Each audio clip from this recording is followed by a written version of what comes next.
Gemini. I don't know how that got out there. I hope you're having a great day and evening or wherever you're at.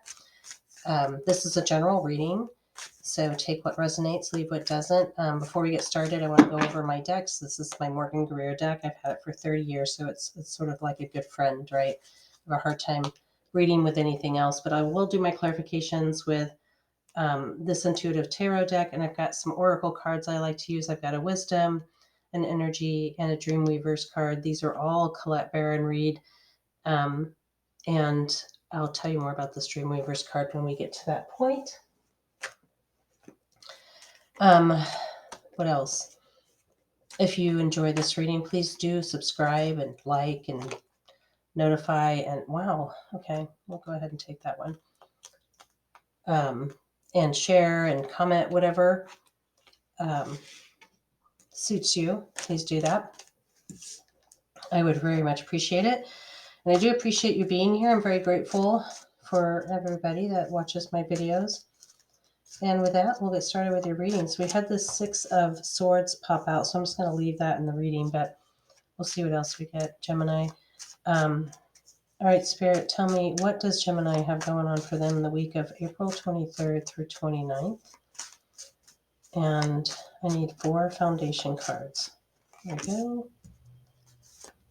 Two more, Spirit, for Gemini. That's one right there. One more, Spirit.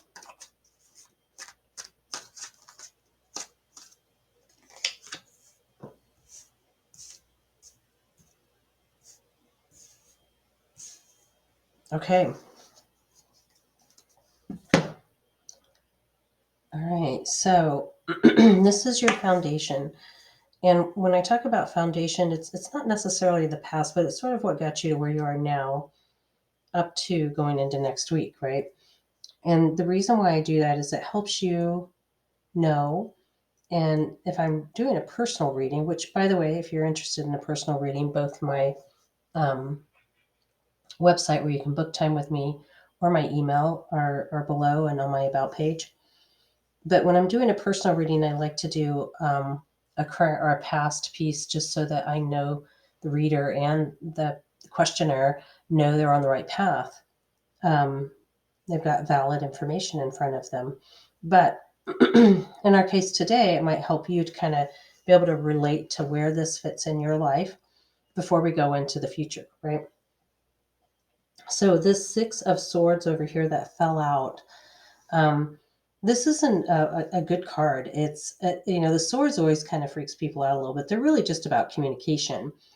And when I look at this card, it's about, and I like to point out the details of the card. And I think that's why I like this deck so much, but they're in a boat.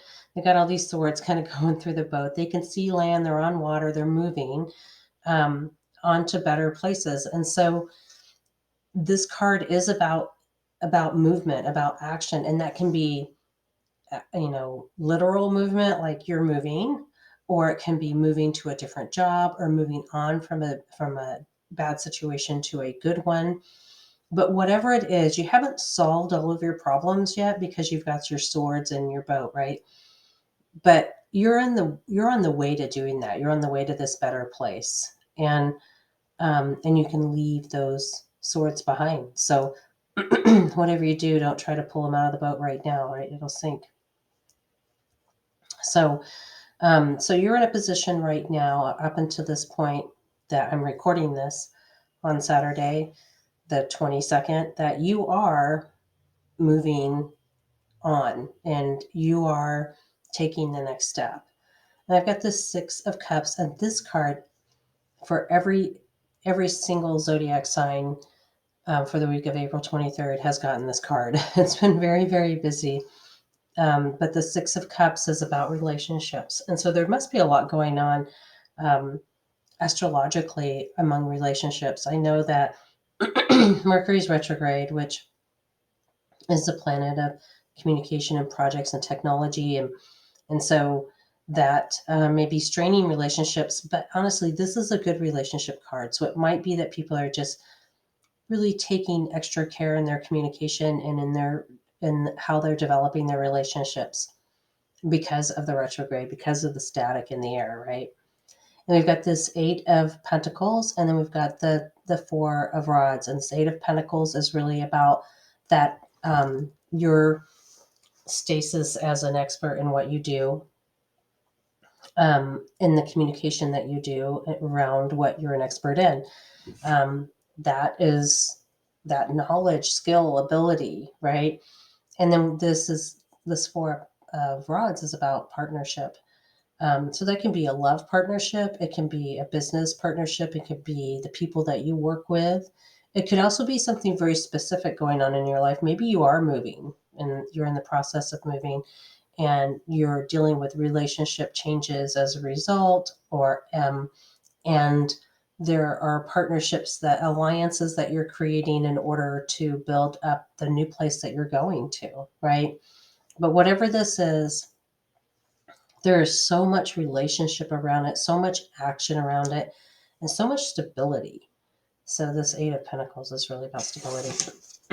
Let's see what the week of April 23rd through the 29th holds for you. Tell me, Spirit, what does the week of April 23rd through the 29th hold for Gemini? Got the Four of Cups, the King of Pentacles, some success there, and the Hermit card, your first major arcana. So you also have two sixes, a 4 and an 8. So sixes are really about creativity. 4 is about progress. 8's about money. All right, so your Four of Cups here. This card is, if you look at this, you've got your 3 cups here, and then sort of this unknown, unseen, and it's really supposed to represent the universe is handing a cup out. So this is about keeping your eyes wide open for the advice around you, okay? Not necessarily from a person. And I'm sorry, I keep clearing my throat. I've got some allergies. We've been doing some yard work and it's affecting me. But you may feel like you may see the opportunity for some sage advice that comes from the universe, or a nudge in a different direction, right? It'll feel not like it's coming necessarily from another person, but sort of a synchronistic situation where you're seeing the same sequence of numbers over and over, or you're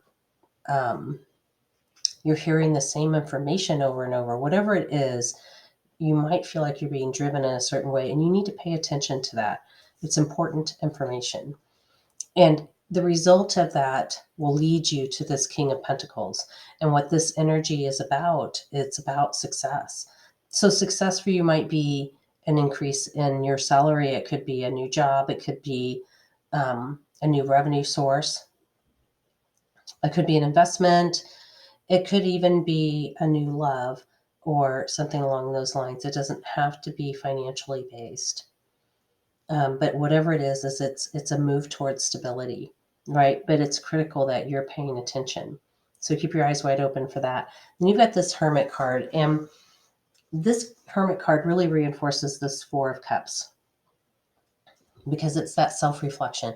It's that ability to really kind of review what's been going on and how you've been reacting to it, and if you've missed anything, and if there's any different turns that you need to take, right? So pay attention, take that time to meditate, to pray, to review, to self-reflect. You will find out so much information from that. Outcome is Gemini, and then we'll do some clarification cards. What is Gemini's final outcome for the week of April 23rd through 29th? There's one. Oh, we got 3. That's fine. All right. So interesting. Your final outcome is to keep going, right? So we got this moving on card here. We also got this moving on card here. So this is the Eight of Cups, and you can see you're moving on, even though there might be something still unresolved. And that's okay. You're You've decided, you know where you need to go with this, and you're going to move on anyway. So nothing's going to dissuade you from that process. We got the five of rods here. When you really look at this card, you can see that each rod is held by a different person. So I often refer to this as too many cooks in the kitchen, but it is about conflict. It's about um, maybe too many people giving you too much advice on how to resolve what your decisions should be. And it could also mean that it's about, too many opinions are being thrown out there. And you just need to make your decision. You need to stick with what you know is true for yourself and move forward. And that's where this Knight of Cups comes in. So he is really about, cups are about messengers. They're messengers. They're bringing in information, and you're being brought some information that's around emotion. You've got a lot of emotion here with, you've got cups in every part of this reading. So when I look at this Knight of Cups, you're receiving a message, and I think you need to act on it. And it's your turn to take that action. And you don't necessarily have to listen to what everybody else is saying. You might take that information, hold it close to your heart, and decide what does it feel right. And if it does, take action on it. If it doesn't, don't, right? But you need to do what is best for you, and you're going to know what that is. You do need to listen to spirit, though, and you need to do some self-reflection. You will have success out of this, but it's ongoing. It's not the end of it is not next week. The outcome of it is not next week. It's just the next phase of the process. Let's pull some clarification cards. All right, I want to clarify this six of swords that fell out and this four of rods, the hermit card, the four of cups card, and these two here. I think the Knight of Cups and the five of wands. I might clarify all three of those, but let's pull all of our clarification cards first, and then I'll go through that reading. Tell me, Spirit, why did the Six of Swords fall out today for Gemini? Can you tell me why the Six of Swords fell out today for Gemini? Tell Gemini what they need to know, Spirit. Okay, Eight of Cups. Didn't we have the Eight of Cups? I told you those two were connected, and here we go. Tell me, Spirit, why did the Four of Rods show up for Gemini today? Why did the Four of Rods show up for Gemini? Seven of Swords. Interesting. Okay. Spirit, tell me why the Hermit card showed up for Gemini today. Lovers. Tell me why did the King show up for Gemini today? Whoop, there it is. Whoop, there it is. Oh, and I was actually going to do, well, we'll just do all three. Why did the Four of Cups show up for Gemini today? Show me more information on the Four of Cups. I know that's the card right there. I can feel it. High Priestess. All right, let's pull one on each one of these up here. Because it's such an ongoing outcome, it's not really an outcome. Why did the Eight of Cups show up today? Gemini. Why did the Five of Rods show up today? Oh, got two. And why did the Knight of Cups show up today? If any of you are also tarot readers, I know that I started watching videos like this because I read, and I just thought it was interesting to watch other readers. But I'd like to hear from you because I think it's good to commune, learn from each other. All right. So let's start with this Six of Swords that fell out. We've got the Eight of Cups, which is interesting because you had the Eight of Cups later in this reading, and I connected them then, and then now this came out as a confirmation, I feel like. But this is, again, that moving on card. Moving on. I mean, you might be leaving something behind, but you're moving on to the next thing. This always reminds me of Jupiter. Jupiter's a planet of expansion, right? Whereas in this deck, they're moving on to like a big city, right? Where there's more opportunity and wealth. Also considered kind of an expansion, right? Interpretively. But Jupiter is definitely the planet of expansion. So that's how I see this connection here, is there is definitely some movement and you're already feeling it. When I look at the partnership or the Four of Rods card here with the Seven of Swords, you've got these foxes up here. The Seven of Swords can often talk about thievery, but in this case, it also can mean strategy, right? And in this case, I'm thinking of it as strategy. He's got his fingers crossed. He's got his swords all picked out differently. He's got the foxes, which are known to be kind of shifty, right, and strategic about how they go after their prey. So this partnership is it tells me that it's built-in strategy, and that the two of you, I would say the two of you are strategic in nature, and that's how you run this partnership and how you connect is on that strategy level. And this Four of Cups, where I told you the universe is trying to send you a message. This High Priestess is entirely about intuition. That's her base meaning, is intuitive feminine energy and connection. And so you've got some intuition, you feel it, you know it, pay attention to it. It means something. The King of Pentacles, I accidentally forgot and just pulled this Two of Wands. And the Two of Wands, it's a lovely card. It can mean travel, by the way. So there might be travel involved in this success, in this expansion that you're going to experience. So some of you might be traveling next week. And if you are, it's beneficial to the cause. But some of you may instead be planning for travel. And same thing. Some of you might not be traveling at all, but that planning, that strategizing is going into place. And then the Lover's card on top of the Hermit, I thought that's a new one for me.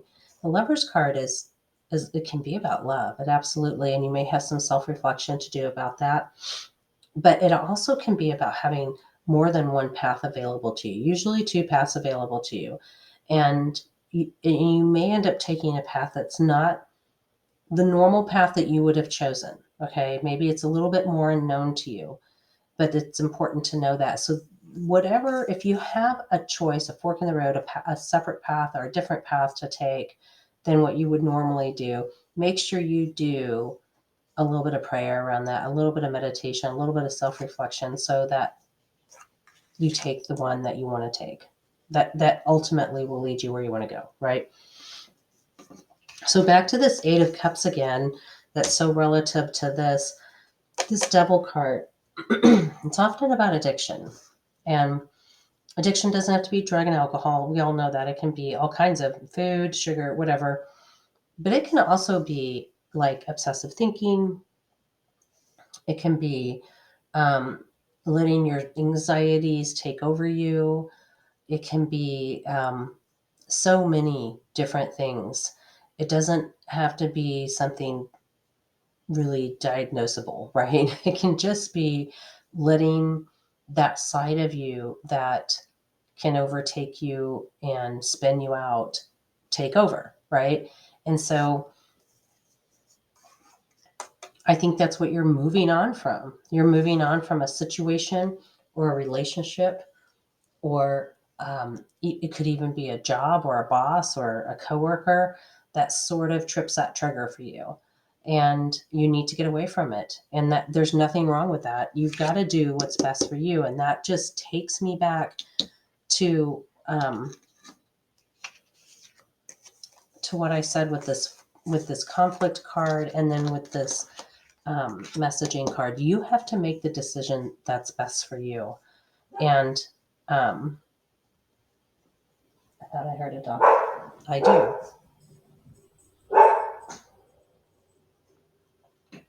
You have to make the decision that's best for you. And when I look at these other cards that are here with this Five of Rods, what I call the conflict card, or too many cooks in the kitchen, we have the Eight of Swords.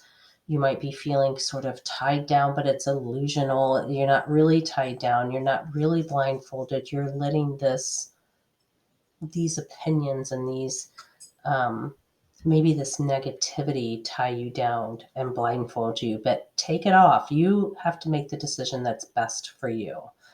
And this Queen of Discs, also known as Queen of Pentacles, she's encouraging you. She's telling you to move on. You get your fingers in the ground. If you're a gardener, if you're if you just like to be in nature, walk in nature, or be around animals, dogs, cats, whatever makes you happy, that's this Queen of Swords is saying you need to go reground yourself. Don't let this throw you off track. And then we've got, again, the Four of Cups. We have the Four of Cups somewhere. Here we go. The Four of Cups, again, with this Knight of Cups. So this is a message from Spirit. This is a confirmation that your message is coming in from Spirit. You need to listen to that message. You need to reflect on that. All right, Gemini, I want to quickly pull your wisdom card for the week. What is Gemini's wisdom card for the week? April 23rd. Ooh, there it is. I can see it. There it is. All right. So we got community. Interesting. Let's go ahead and pull your energy card. We'll talk about those, and then I'll pull a Dreamweaver card. What is Gemini's energy card for the week, April 23rd through 29th? They're just sticking together. What is Gemini's? Only one card. Huh. Waking the lion. Okay. So the first one we got for your wisdom card was community. And I think, so we've talked a lot about other people's involvement and getting messages from Spirit. And I would see your community as being with Spirit. But it is also meaning that you need to get out there and hear from others and be part of that community. So in some ways, you may be actually seeking knowledge about your choices, but you will still make your decision based on what feels good to you. There's nothing wrong with asking for advice and then not taking it because it's not the right advice for you. And people sometimes get a little bent out of shape when they give people advice and then the person doesn't take it. But you can let them know. I ask for advice from lots of people, and I don't always take it because it may not be right for me. And that's okay. It doesn't mean that it's bad advice or that it wasn't, it's just what's right for you, right? We've got this waking the lion. So this is definitely about waking something within yourself, bringing out this powerful side of yourself, that self empowerment of doing the right thing for yourself. This is such a concentrated reading. So much of it is about you looking at where you're at, where you want to go, how you're going to get there, maybe seeking to understand from others, but more importantly than pulling that back into yourself and reflecting and then pulling out your powerful self and going forward with that. I think that is a beautiful message, and it is a good opportunity for you to kind of get yourself on this track that you want to be on. Maybe for some of you, you're getting back on track. Maybe for some of you, you're changing tracks altogether. And maybe for some of you, you're resuming something that's really important to you. But this waking the lion, that's within. That is within your self and who you, it's pulling out that empowerment, right? All right, I'm going to pull you a Dreamweaver's card. I'm going to read this. I'm going to read the entire message from the book because I think it's so, they did such a good job eloquently writing these. But I do want to mention what it's about. Dreamweaver's deck, if you think about the fact that you meditate, you pray, whatever it is, and you ask for things, and, and then those come true, right? Your prayers were answered, if you will. When you think about Dreamweavers being the ones that are, kind of on that esoterical side, listening to all of those requested dreams and then trying to figure out how to weave that into the fabric and make them all come about. And you may have heard people who, when they say a prayer or have their own meditation or whatever, they'll say for the highest good of all, right? So that's to that Dreamweaver asking them for the highest good of all, make my dreams come true. But don't knock anybody else down in the process, right? So if you think about these cards as being a message from those dream weavers, that's what I'm pulling for you now. So Spirit, tell me about Gemini's dream weavers. What do the dream weavers have to say to Gemini? All right, what do we have here? All the calm upon these shores. All right, I'm going to read that one. That's number 29. If you want to have fun with this, with a fun deck, this is a great deck to buy. I've really enjoyed it. All right, the essential meaning is, and I'll put the card right here so you can see it. It's really pretty artwork too. All the calm and centered sense of self, radical acceptance, peaceful interactions with others, releasing attachment. This is still going back to me. It's like that radical acceptance of yourself, right? And being able to wake that lion within. There are days when you know you've done all that you can and surrendered your attachments to outcomes, trusting that things will turn out the way that they will. You don't have anything to prove anymore. When you reach this moment, you experience a kind of satisfaction and accomplishment that may not even have had anything concrete, any real perceived success connected to it. You just know peace and serenity.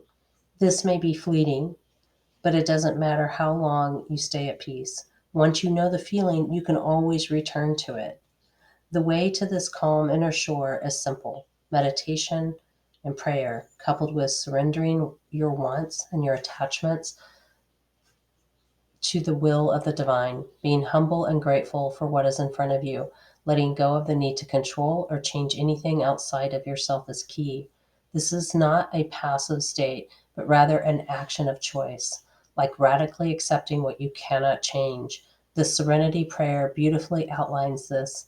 God, grant me the serenity to accept the things I cannot change, the courage to change the things that I can, and the wisdom to know the difference. Peace is a state of knowing that all is well.